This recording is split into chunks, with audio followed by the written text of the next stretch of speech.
Announces new visa restrictions targeting the illicit flow of fentanyl into the U.S. NTD's Washington correspondent Jack Bradley has more from the State Department. We will continue to use all necessary tools to deter and dismantle the flow of fentanyl and the State Department announcing a new visa restriction policy targeting family members and business associates of foreign drug traffickers. Now, this policy extends under a previous Biden administration era policy that sanctions these foreign drug traffickers. This will not only prevent them from entering the United States, but it will serve as a deterrent for continued illicit activities. Fentanyl has been the leading cause of death for Americans aged 18 to 44. In 2024, there were an average of 220 overdose deaths in the U.S. every year. Much of the fentanyl is sourced in China. The Chinese Communist Party subsidizes the manufacturing and export of fentanyl precursor chemicals, which make their way into the U.S. In the wake of the visa restrictions, the administration's move to block Harvard from admitting foreign students. Harvard has a known record of training CCP officials at their Harvard Kennedy School. There's also student groups in the U.S. across the U.S. universities system with ties to the Chinese Communist Party that pressure Chinese students and dissidents in the U.S. I'm wondering if the department has concerns about the Chinese student associations in the U.S. given their ties to the Chinese consulates. And they have been described as a tool to extend Chinese influence. Every single visa decision is a national security decision, no matter who you are applying for a visa. And on to the Middle East. Though there's a ceasefire between Israel and Iran, things are still tense in the Gaza Strip, with Hamas hostilities still attempting to prevent the Gaza residents from obtaining humanitarian aid. But the State Department announcing $30 million to the Gaza Humanitarian Foundation in order to give meals and aid to the residents of Gaza, as they've been proven to successfully do that without being looted by Hamas. Over the past few months, they've already distributed over 46 million meals to Gaza's residents. Now, the U.S. is calling for more countries to step up and provide aid to the residents of Gaza. On July 1st, Secretary of State Marco Rubio will meet with the Quad leaders to establish stronger ties in the face of an increasing aggressive Chinese Communist Party in the Indo-Pacific region. And next week's summit builds on that momentum to advance a free, open, and secure Indo-Pacific. And on Friday, here at the State Department, there will be a peace agreement signing between the governments of Rwanda and the Congo in order to open up economic stability for the region. Reporting from the State Department, Jack Bradley, NTD News. As President Trump rallies Congress to pass his government funding priorities by the 4th of July, disputes continue among both Senate and House Republicans. What will it take to get the bill across the finish line? Be sure to tune in at 7 p.m. Eastern Time for NTD's Capitol Report. We'll sit down with Congressman Marlon Stutzman for his 2 cents.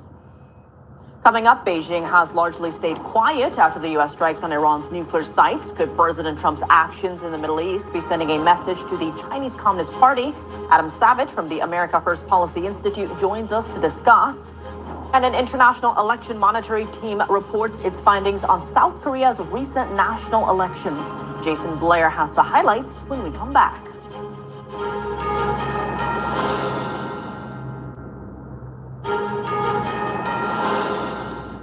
Welcome back. I'm Tiffany Meyer. After President Trump took decisive action in striking Iran's nuclear sites, China issued a statement of condemnation alongside Russia and Pakistan. But other than that, has refrained from any significant diplomatic or even military support for Iran. Joining us now to discuss is Adam Savitt, Director of the China Policy Initiative at the America First Policy Institute. Adam, thank you so much for joining us. Great to see you again. Now, first, how are you reading China's response here and what the Chinese Communist Party leadership is considering right now?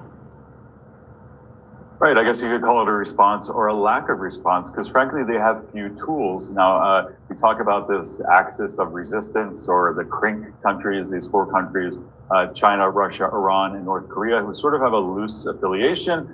Really, the only thing that unites them is that they oppose the United States, they oppose the Western-ruled world order. Now, this is a real test of how they can actually collaborate. Can they step in and help each other? You've seen North Korea has sent troops to the front in Ukraine to help Russia. Russia has helped North Korea with some technological expertise.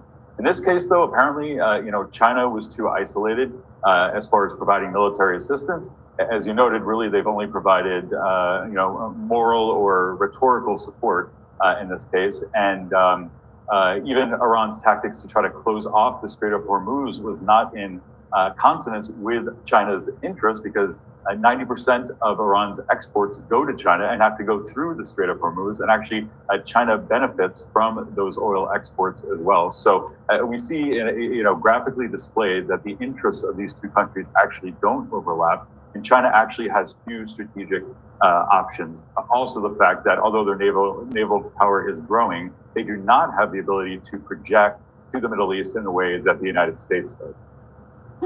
Now, part of the success of the U.S. strikes included misdirection with a decoy B-2 bombers, 2 of which were sent to Guam. Do you see this as a message to China warning against an invasion of Taiwan? I believe it is. Of course, the primary purpose of that was to be a feint to throw off the observers, to make those bombers that were going west over the Pacific more easily visible than the ones going to Iran. But yes, I think it does send a message to Beijing, because those same bombers that dropped the ordnance, the bunker busters that destroyed the Iranian nuclear facilities, can also hit targets within mainland China. Now, one that analysts have pointed to, which is a very profound one, is the new Pentagon-like headquarters that China has west of Beijing. It's a series of tunnels and bunkers where their military decision-making is now housed. And it very much looks like those Iranian complexes that housed the nuclear materials. That has been proven to be vulnerable now to our bombing missions. Now, are we going to bomb those facilities, which would be an act of war against China? No, probably not. But yes, it's something to give them pause before they act out in the South China Sea, or, as you note, in Taiwan, whether invading or taking other provocative action against Taiwan. And expanding on that, Adam, President Trump has been described as a wild card, or being hard to read. Some say is in itself a form of deterrence, as world leaders aren't sure what to anticipate. Now, with the changes in the Middle East, is China rethinking its plan for Taiwan? I disagree a bit with that characterization. I don't disagree that there are elements of unpredictability that President Trump purposely uses, and also that is just part of his personality. However, looking at his first term, he has a track record of judiciously using power and exhibiting deterrence.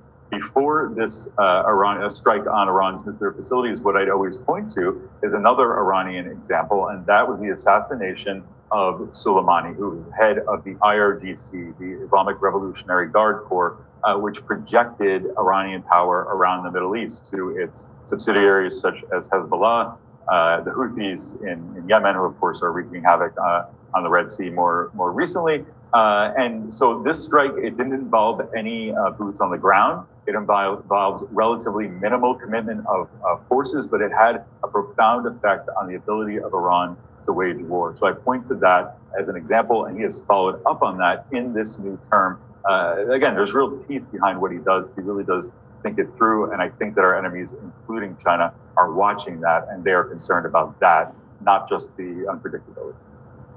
Now, in terms of leverage, many are pointing to China's near monopoly on rare earths. 2 states, Oklahoma and Missouri, are actually starting to counter Beijing's grip. Oklahoma with a nickel refinery, lithium battery plant and refinery, and aluminum plant, and Missouri with a cobalt project and another for germanium and gallium, which China restricted exports of last year. First, what do you make of these projects, and do you expect to see more states following? What I make of them is this is wonderful progress. I mean, and this is relatively only a fraction of what we need as far as these rare earths, which are essential to a lot of our military equipment, electric vehicles, etc. But any step is a good step. And, these projects are giving breathing room by the tariffs, by the disruption that China itself has wrought. Because as you point out, they have found these rare earths to be almost a unique point of leverage against the United States. We really hold the cards in this trade relationship because we buy so much more from them than they buy from us. But they've found the supply chains of the rare earths is really a sore point for us. So I'm very glad to see this in these states. And yes, it can and should pop up in other states. But it's a difficult process. Like, for example, if we're talking about a greenfield investment, a new mine, new mining, new refining, this could take up to 10 years lead time to get that up and running at scale. If it's somewhere where a mine has been set up and it's waiting, ready to go, as I know there is a mine for cobalt in Idaho, that is in that condition right now. Perhaps that would still take 5 years to ramp up. But here's the thing. These companies need to be able to know that they're going to have contracts, defense contracts or commercial contracts. They have to be relatively secure in the price stability. And the problem is that China still has a chokehold on many of those elements, germanium, gallium, cobalt is one I'm familiar with specifically, where they hoard cobalt. They can dump that on the market at any time to distort the prices. So, for example, the government is looking at things that right of center governments are a little uncomfortable with, which is perhaps subsidies, price controls on these elements, stockpiling. These are things that are going to be needed to solidify the prices and the supply so that U.S. companies are able to help in this regard. And Adam, this afternoon, President Trump said the U.S. signed an agreement with China on Wednesday related to trade, but he didn't specify what he was talking about. And a White House official also confirmed to NTD that the two sides have agreed to an additional understanding for a framework to implement the Geneva Trade Agreement that was reached in May. Now, according to Commerce Secretary Howard Lutnick, a big part of that agreement is related to China's restrictions on rare earth exports to the U.S. And if China speeds that up, the U.S. might also loosen restrictions of advanced technology in return. First, what's your reaction to this latest development? Well, I only heard it just before we went on air, so it's new to me as well. But I mean, it's the unexpected, and it's as I was describing to a foreign visitor earlier today. Basically, this is all new ground as far as this level of tariffing. These tactics between the two largest economies in the world, who have a huge trade between them and supply chains between them that are essential to the engine between the two countries, as well as the world economy in general. So these adjustments, and especially with an innovative thinker and actor like President Trump, are going to take all sorts of different directions. I wouldn't necessarily be surprised at anything. I was surprised that not that rare earths were central, but the fact that it seemed to, in the last communique, the last tweet by Trump regarding that London agreement, that the rare earths and student visas were connected. That was something I didn't see coming. So listen, it seems that everything's on the table as far as what the deal is, as far as the enforcement. I'm interested to hear more about this. And yeah, it's late breaking. So. Now, part of reshoring or building a domestic supply requires the know-how, and China is actually tightening its grip on talent.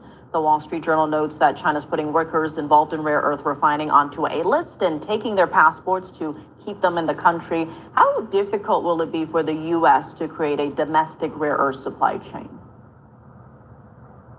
Yeah, well, I mean, on both sides, China has been laser focused on building talent, academic prowess, researchers, et cetera. They have something called the 1,000 Talents program, which is fairly well known to gather expertise.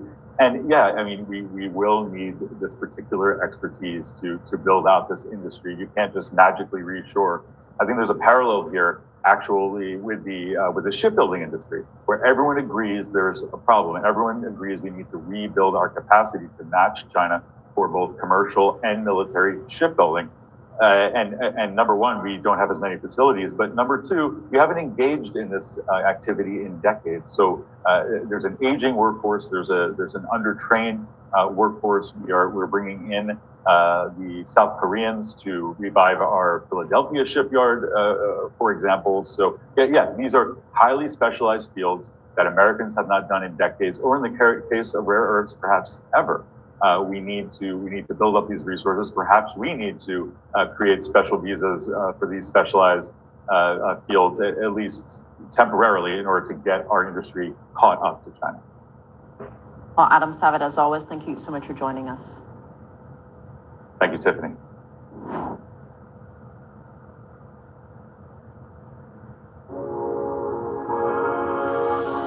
Elevate your outdoor entertainment with the Neptune Outdoor. 其实那时候美军在那边的L5带那个空军基地是很大很大的基地，美国只有2个爱国者发射的 unit，可是卡达有几个，有40个 launcher，44个 launcher，所以大部分上去打下来的是卡塔的人，可是卡塔的人是谁训的呢？